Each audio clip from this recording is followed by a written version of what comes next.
Ma fille était aux soins intensifs quand mon père a appelé. Demain, c'est l'anniversaire de ton frère. Viens aider aux préparatifs. Je ne peux pas. Elle se bat pour sa vie. Il a claqué, alors tu es banni. J'ai raccroché. Je l'ai bloqué. Le lendemain, ma fille a ouvert les yeux et a murmuré, « Papa, à propos de papy. » Je m'appelle Laurent. J'ai 36 ans, je suis professeur de physique au lycée, le roc fiable d'une famille qui considère la fiabilité comme un distributeur automatique de billets rechargeables. J'enseigne aux enfants comment équilibrer les forces et trouver des constantes dans le chaos. L'ironie ne m'échappe pas de n'avoir jamais trouvé de constante à la maison. J'ai une fille, Chloé. Elle a 8 ans, elle est intelligente, elle adore les chambres à brouillard et dessiner de minuscules galaxies sur des post-it. Il y a 2 nuits, elle était aux soins intensifs après une crise d'asthme soudaine qui l'a terrassée en quelques minutes.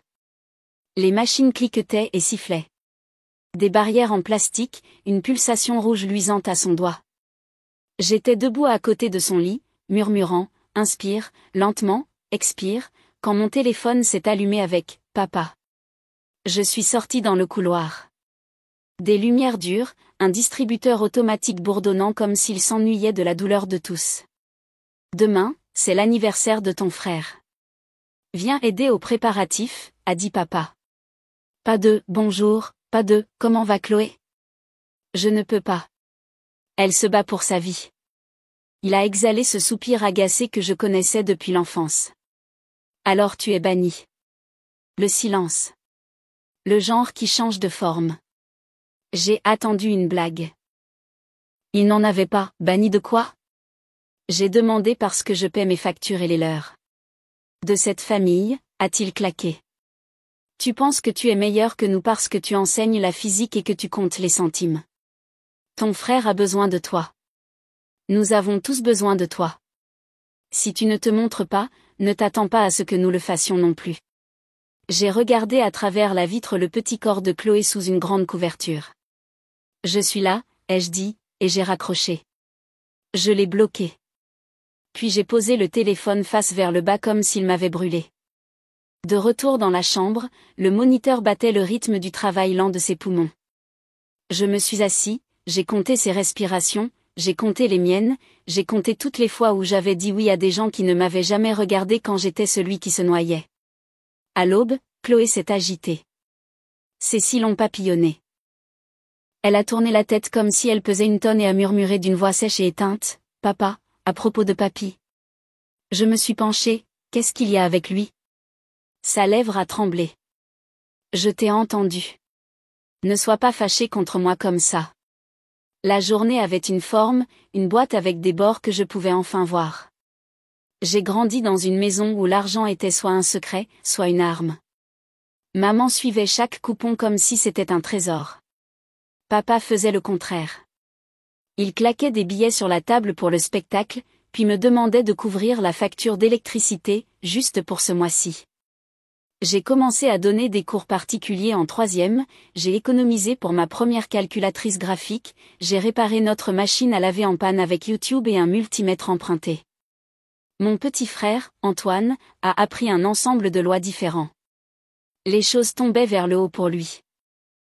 Il a 29 ans, il est allergique au travail stable, obsédé par des projets qui vivent et meurent dans des discussions de groupe avec des noms comme Roi de la crypto et Flip ou crève. Il a toujours des baskets neuves, un nouveau téléphone et un plan qui nécessite le portefeuille de quelqu'un d'autre. La famille aide la famille, disait papa. Cela ne sonnait jamais comme une conviction. Cela sonnait comme une facture.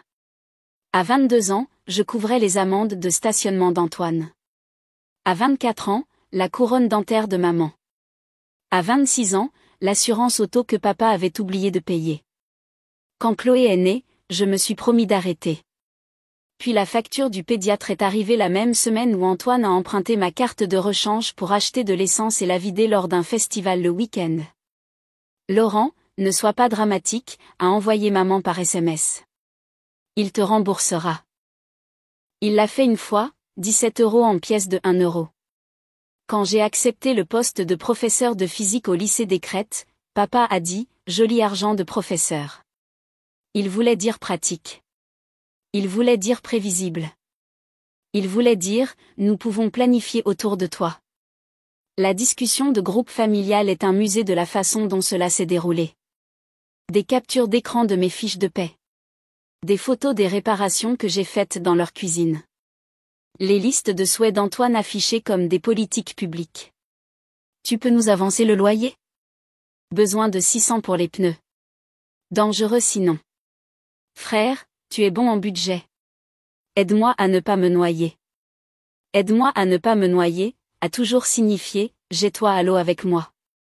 Il y a 2 mois, Antoine a appelé à 1h du matin. J'ai besoin de 2000 € avant demain matin. Je suis dans le pétrin. Quel pétrin? Longue pause. Des rires étouffés quelque part derrière lui. Inventaire. Inventaire de quoi? Ne fais pas le flic, Laurent. Je n'ai rien envoyé. Le lendemain, je me suis réveillée avec « Waouh ! La famille est censée être là, de maman. » Papa a ajouté un pouce levé. Et ne sois pas radin. Cette semaine-là, mon proviseur m'a offert un projet de programme d'été rémunéré. J'ai dit oui.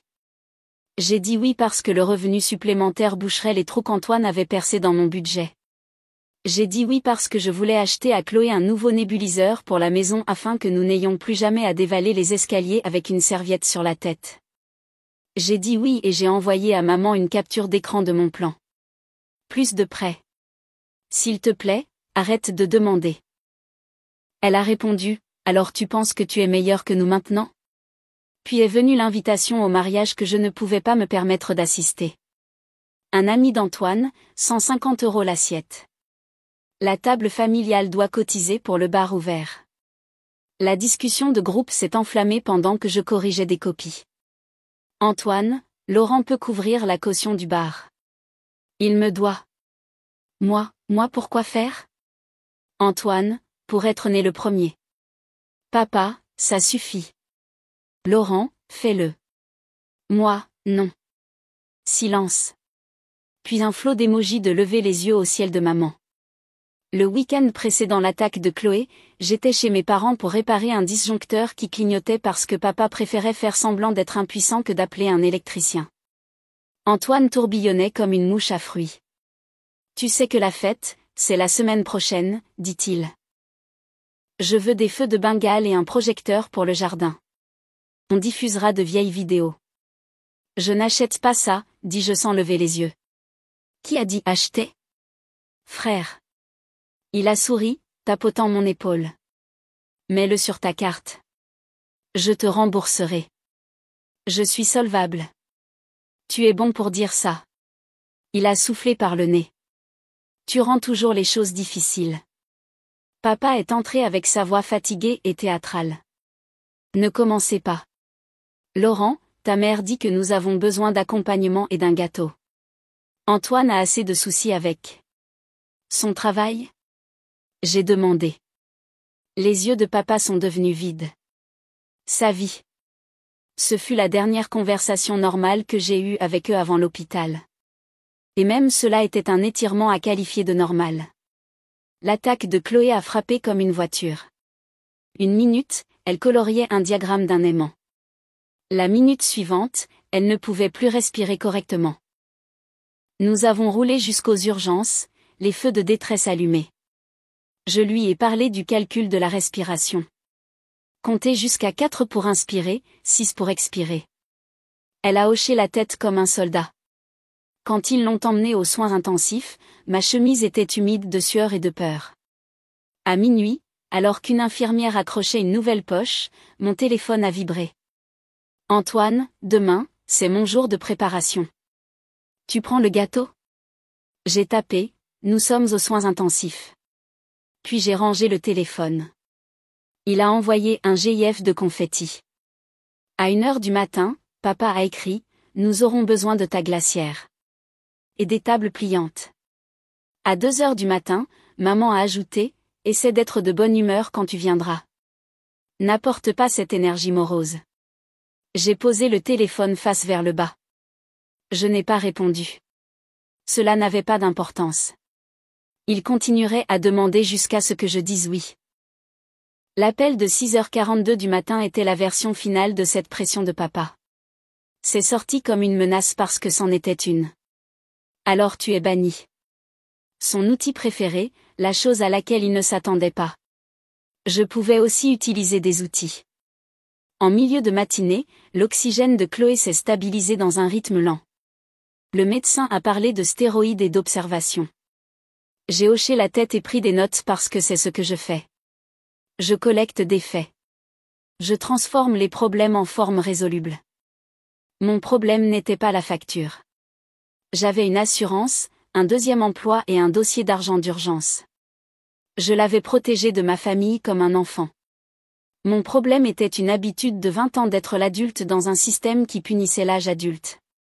Et maintenant, il l'avait dit à voix haute. Banni. Papa, à propos de papy. Chloé avait murmuré, les yeux lourds comme si elle savait que j'avais besoin d'une permission dont je ne devrais pas avoir besoin. Ne t'inquiète pas pour lui, lui ai-je dit, inquiète-toi pour toi. Mais je faisais déjà le calcul. Le point de rupture n'était pas un cri. C'était un empilement de faits. À midi, pendant que Chloé dormait, je suis entrée dans le salon familial et j'ai ouvert la discussion de groupe. Le dernier message venait de maman, n'oubliez pas d'apporter des serviettes. En dessous, Antoine avait ajouté un lien vers un projecteur à 400 €. Celui-ci, a-t-il écrit. J'ai tapé, Chloé est aux soins intensifs. Je n'assisterai pas à la fête. Je ne paierai rien. Ne me contactez pas aujourd'hui sauf si c'est à propos de Chloé. J'ai regardé la bulle de saisie clignoter comme un battement de cœur. Papa, ta grand-mère aurait honte de ta froideur. Antoine, frère, c'est un jour. Ne fais pas que ce soit à propos de toi. Maman, arrête de vouloir nous contrôler. Nous célébrons la famille. J'ai fait des captures d'écran. Puis j'ai appuyé sur le petit bouton d'information et j'ai mis la discussion en sourdine. Ensuite, j'ai ouvert mon application bancaire. J'ai fait défiler la liste des utilisateurs autorisés sur mon ancienne carte Costco. D'une manière ou d'une autre, le nom de mon père y figurait toujours depuis que je l'avais ajouté pour obtenir des points sur les courses pendant le confinement. Je l'ai supprimé. J'ai fermé la carte d'essence partagée que je payais depuis mes 20 ans parce que c'est plus simple si tout est sur un seul compte. J'ai changé le mot de passe Amazon que j'avais été trop fatiguée pour changer pendant des mois.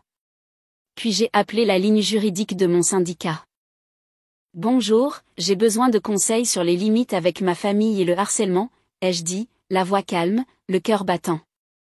Y a-t-il des dettes, a demandé la représentante. Juste des habitudes déguisées en dettes. Documentez tout, a-t-elle dit. S'il s'aggrave, nous pourrons parler d'ordonnances restrictives.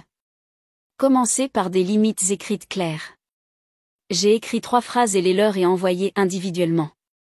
À compter de maintenant, je ne fournis plus d'argent, de crédit ou de travail pour les événements ou les dépenses familiales. N'utilisez pas mon nom ou mes comptes pour des achats.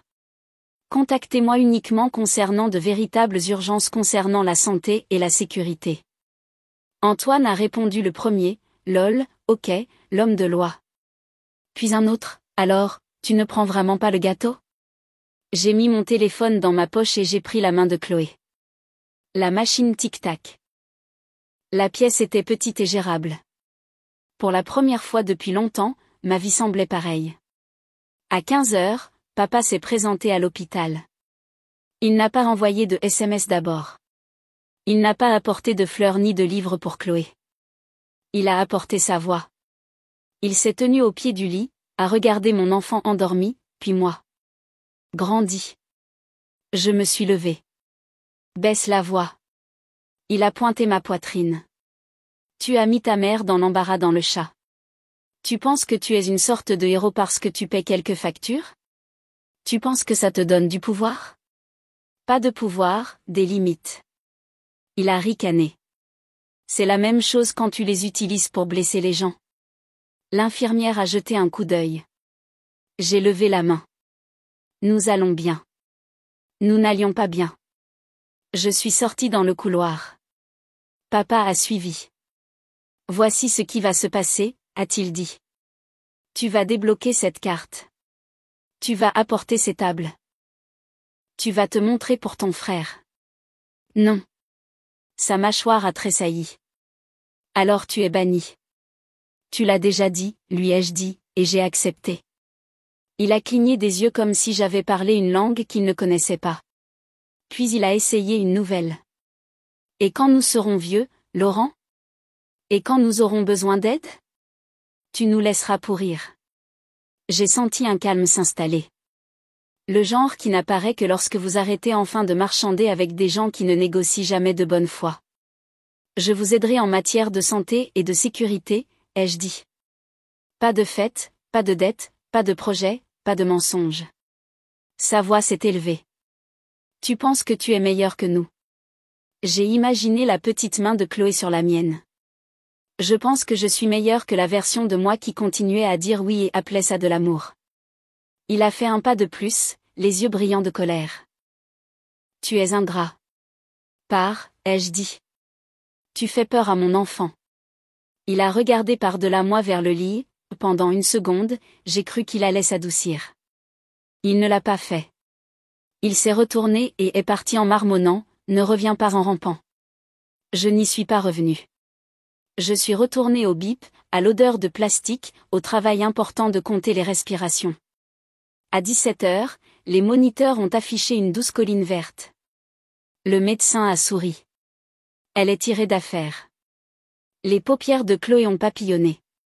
Elle a murmuré, « Papa, à propos de papy, c'est bon. » J'ai serré sa main. Ça ira. Et je l'ai dit comme une décision, pas une prédiction. Les suites ont commencé par un calme auquel je ne faisais pas confiance. Mon téléphone a cessé de vibrer. La discussion de groupe qui vivait dans ma poche comme une petite tempête était soudainement un ciel bleu-gris sans alerte. Le lendemain matin à 9h, une infirmière a tiré le rideau avec un sourire. Regardez qui se réveille. Chloé a complètement ouvert les yeux. Salut, a-t-elle croassé. Salut, ai-je dit, les larmes aux yeux d'une manière qui me faisait me sentir à la fois stupide et pure. Je lui ai dit que nous regarderions des dessins animés sur mon ordinateur portable. Elle a demandé celui avec les robots qui apprennent l'amitié. Nous avons regardé un épisode avec des sous-titres parce que le son du bip était suffisant pour nous deux. À 11h, je suis sortie pour remplir des bouteilles d'eau et vérifier mes emails professionnels. 3 nouveaux messages m'ont accueilli. Un du proviseur, prenez le temps qu'il vous faut. Un d'un parent dont le fils a enfin compris le couple après ma démonstration après l'école, merci. Et un de papa, une seule ligne qui disait, rends les outils que tu as empruntés. J'avais emprunté la perceuse que je lui avais achetée quand la sienne, passée de main en main, était finalement morte. L'échelle que j'avais gardée dans mon coffre parce que leur gouttière était dangereuse. Le mot avait un goût de métal. Je n'ai pas répondu. À 13h, Antoine a appelé d'un numéro inconnu. J'ai répondu au deuxième appel parce que je voulais avoir le contrôle de ce choix. Waouh, tu m'as bloqué, a-t-il dit. Des sons de fête flottaient derrière lui. Plat, rire, une playlist pleine de chansons qui se croient meilleures que vous. Tu es à ton anniversaire? J'ai demandé. Oui. Maman dit que tu essaies de le gâcher. Je suis à l'hôpital. Tellement dramatique.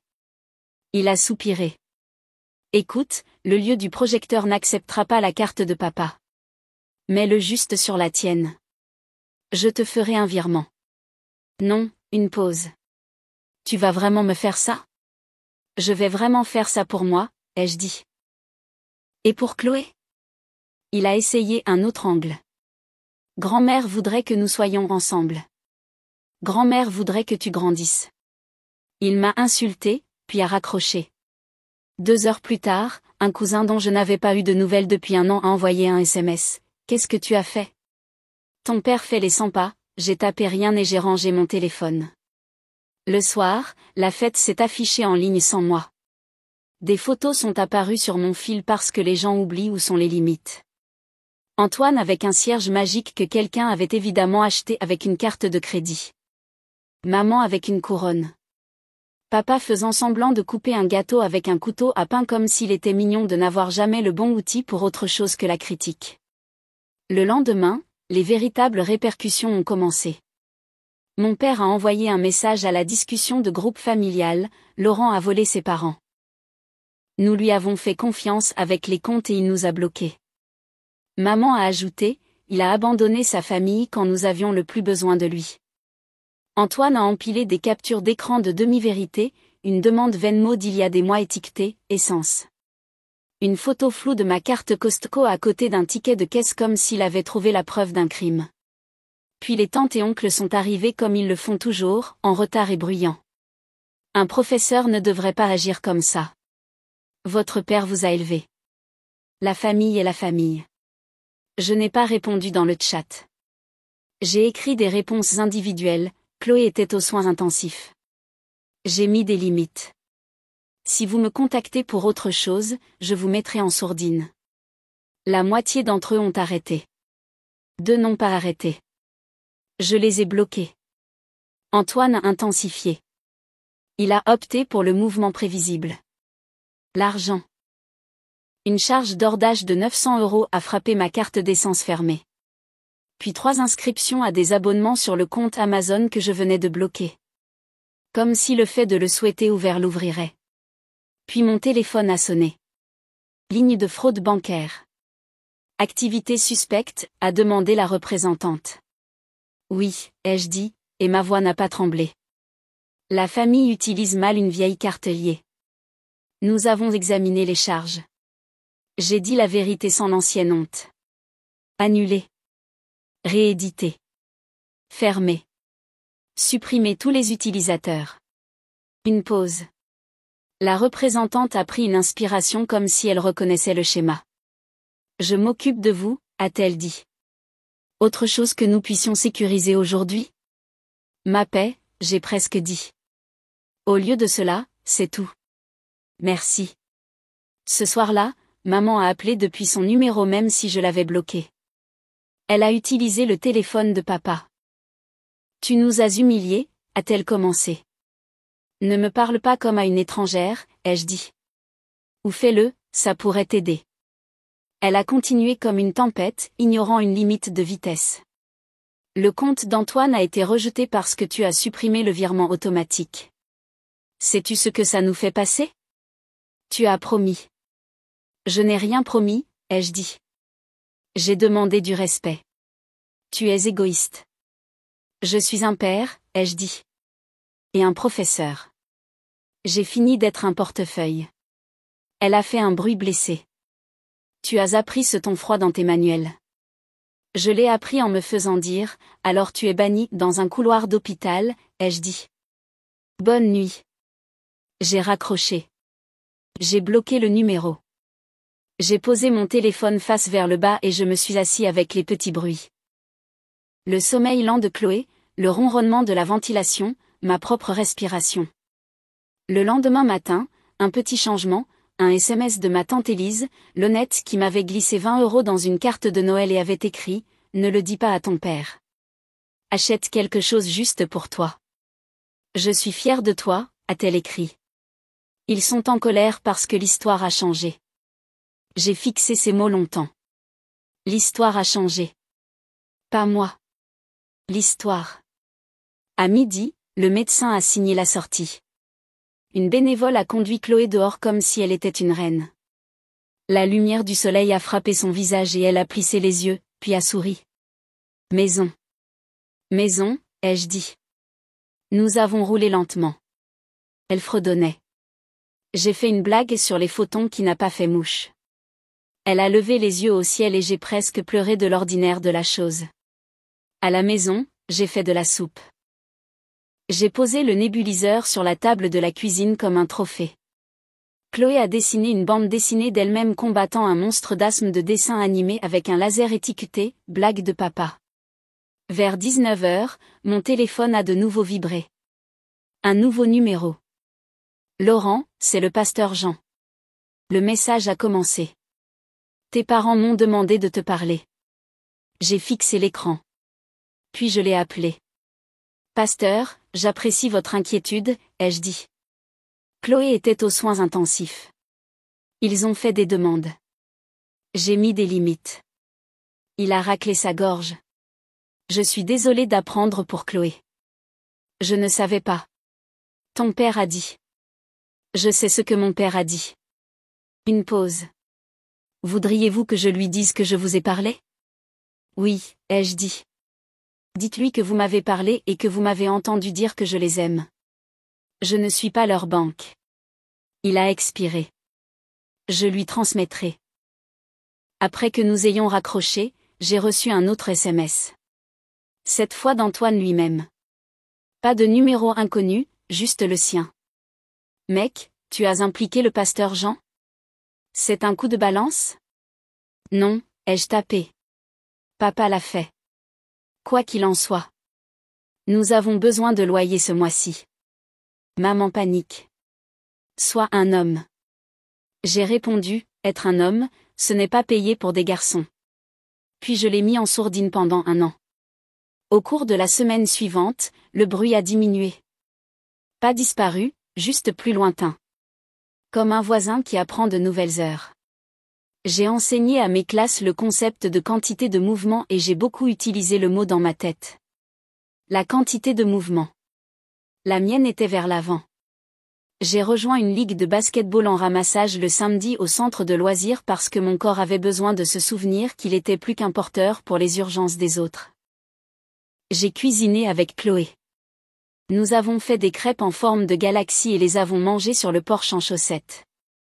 Le premier lundi de retour, ma chef de département, Priya, a mis un post-it sur mon tableau blanc. Vous avez le droit d'être une personne entière. Je l'ai laissé là. Il y a eu des conséquences pour mes parents au-delà du silence. Maman a dû appeler la compagnie d'électricité elle-même. Papa a appris le prix des outils qu'il avait toujours prétendu être gratuits. Antoine, privé de mon échelle de crédit, a touché le fond. Il a envoyé un SMS à un cousin pour de l'argent et le cousin m'a envoyé une capture d'écran avec un emoji de lever les yeux au ciel. Il fait le tour, a-t-elle écrit. 2 semaines après les soins intensifs, ma belle-sœur, Karine, qui flotte habituellement au-dessus du drame, m'a envoyé un SMS. Il a utilisé son nom au mont-de-piété. Ils m'ont appelé pour vérifier parce que j'avais contresigné quelque chose il y a 5 ans. J'ai dit, non. Merci, ai-je écrit.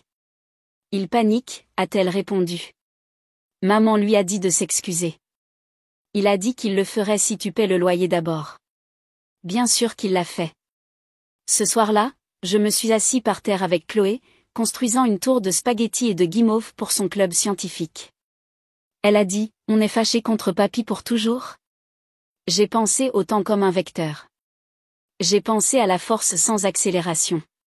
On n'est pas fâché pour toujours, ai-je dit. On est en sécurité aussi longtemps qu'il le faudra. Elle a hoché la tête, a pris une guimauve et a annoncé, je mange le sommet. Elle l'a fait. Ça s'est effondré. Nous avons ri. La clôture n'est pas arrivée avec des excuses. Elle est arrivée comme une décision tranquille qui est restée en place quand les gens ont essayé de la déplacer. 1 mois après les soins intensifs, papa a envoyé un SMS d'un nouveau numéro. Chloé nous manque. Parlons. J'ai écrit, nous pouvons parler ici. Il a appelé. J'ai laissé sonner. Il a réessayé. J'ai répondu. Il a commencé doucement. Comment va-t-elle? Bien, ai-je dit. Merci de demander. Une pause. Il n'était pas habitué à ce que l'échange lui coûte quoi que ce soit. Nous voulons la voir, a-t-il dit. Ta mère lui manque. Vous pouvez, sous condition, ai-je dit. Pas de discussion d'argent.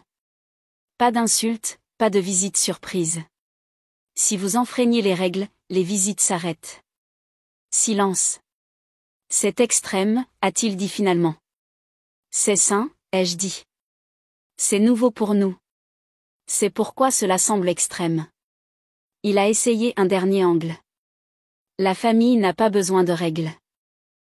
La famille qui a le plus besoin de règles dit cette phrase le plus fort, ai-je dit. Envoyez-moi 2 dates qui vous conviennent. Nous nous rencontrerons dans un lieu public. Si ça se passe bien, nous réessaierons. Il a raccroché sans répondre. 1 heure plus tard, un SMS, dimanche à 14h. Nous nous sommes rencontrés dans un jardin botanique parce que Chloé aime l'étang au carpe koi. Maman a apporté une petite étoile en peluche qu'elle a achetée à la boutique de souvenirs en entrant. Elle l'a donnée à Chloé comme si ça compensait tout. Chloé l'a quand même serrée parce qu'elle est elle-même. Nous avons marché. Nous avons nourri les poissons. Nous avons mangé des bretzels. Ils n'ont pas mentionné l'argent. Ils ont cependant taquiné les bords. Peut-être pour le prochain anniversaire de ton frère, a commencé maman. Arrêtez, ai-je dit doucement. Nous sommes ici pour Chloé. Elle a pincé les lèvres. Papa a raclé sa gorge. Pendant 1 heure, nous étions une famille de la manière ordinaire que j'avais toujours voulu. Chloé leur a parlé de sa bande dessinée. Je leur ai parlé d'un étudiant qui a construit un pendule de Newton avec des fourchettes. Maman nous a raconté une histoire sur sa grand-mère que je n'avais jamais entendue parce que d'habitude les histoires parlent de chèques. Quand il a été temps de partir, papa a mis ses mains dans ses poches. Nous voulons faire mieux, a-t-il dit, ne me regardant pas, mais près de moi. Nous allons essayer. Je répondrai à l'essai, ai-je dit. Pas aux menaces. Il a hoché la tête une fois. Pas de promesse, juste le plus petit mouvement dans la bonne direction. Sur le chemin du retour, Chloé a tenu son étoile et a dit « J'aime les poissons ». Puis, après une pause, « Tu n'as pas laissé papy être méchant ». Je ne l'ai pas fait, ai-je dit. Cela ressemblait à une médaille épinglée à ma poitrine. Ce soir-là, après qu'elle se soit endormie, je me suis assis à la table de la cuisine et j'ai fait une liste avec 2 colonnes. Ce que je ferai et ce que je ne ferai pas. Ce que je ferai, répondre aux appels concernant la santé et la sécurité. Me présenter à l'hôpital, pour les urgences réelles, pour les petites choses douces qui font une vie. Ce que je ne ferai pas, financer des fêtes. Couvrir des dettes. Être contraint par la honte. Accepter les insultes comme monnaie. J'ai collé la liste sur le réfrigérateur à côté de l'art de l'aimant Galaxy de Chloé. Une limite si ordinaire qu'on peut la confondre avec une liste de courses. 1 semaine plus tard, Priya m'a demandé si je voulais diriger l'équipe de physique pour les régionales. J'ai dit oui. Chloé a dessiné une bannière pour notre équipe avec des comètes et des équations bancales. Nous avons mangé des pizzas dans le laboratoire. J'ai ri d'une manière qui ne semblait pas prudente. Parfois la nuit, quand la maison est calme, je rejoue cet appel téléphonique dans le couloir. Alors tu es banni. Avant, je l'entendais comme une porte qui claque. Maintenant, ça sonne comme une charnière remplacée. La porte s'ouvre, mais je choisis quand l'ouvrir. Chloé m'a demandé à nouveau, papa, à propos de papy. À propos de papy, lui ai-je dit, nous aimons les gens à une distance de sécurité quand ils refusent d'être en sécurité de près. C'est tout. Elle a semblé satisfaite de cela, de la manière dont les enfants peuvent l'être lorsque vous répondez à la question réelle au lieu de celle que vous auriez aimé qu'ils posent. Je peux lui enseigner les lois du mouvement. Je peux lui enseigner le calcul de la respiration. Je peux aussi lui enseigner que l'amour sans limite n'est pas de l'amour. C'est une fuite. Alors, voici ma fin simple.